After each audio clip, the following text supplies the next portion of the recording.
who can afford it. We want to get our Hangout involved here. Let's go to Jennifer. She also submitted a question on the economy. Jennifer? Hi, Mr. President. My husband has an engineering degree with over 10 years of experience, and he was laid off 3 years ago and has yet to find a permanent job in his field.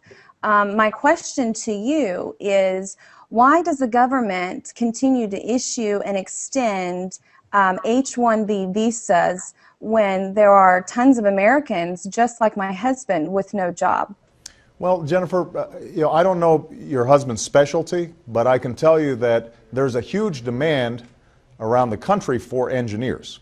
Now, obviously, there are different kinds of engineers. So a civil engineer, for example, right now may not be getting as much work because we're not building our infrastructure as much as we should, which is part of the reason why in the State of the Union I said, let's put folks to work, not just construction workers, but also engineers and architects, rebuilding our schools and our roads and our bridges and so on. Where you're seeing a lot of specialized demand is in engineering that's related to the high-tech industries.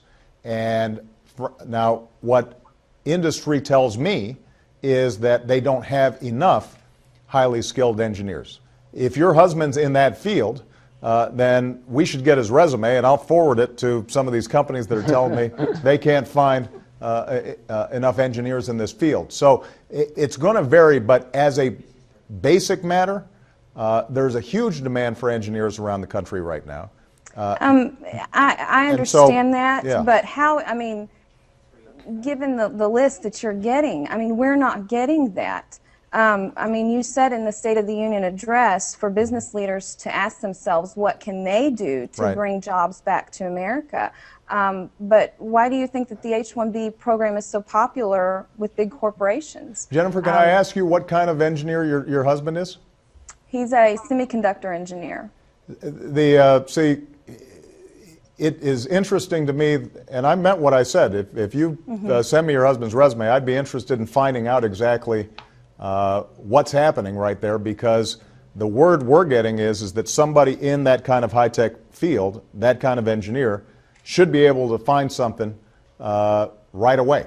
And the H-1B should be reserved only for those companies who say they cannot find somebody in that particular field. So that wouldn't necessarily apply if, in fact, there are a lot of highly skilled American engineers in that position.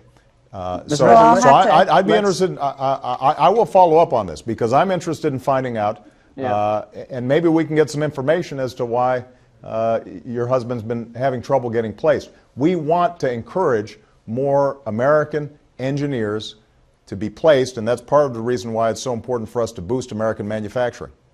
I want to get more of our Hangout involved here. I was going to say, I just appreciate your response, Mr. President. I'll have to take you up on that. Thank you.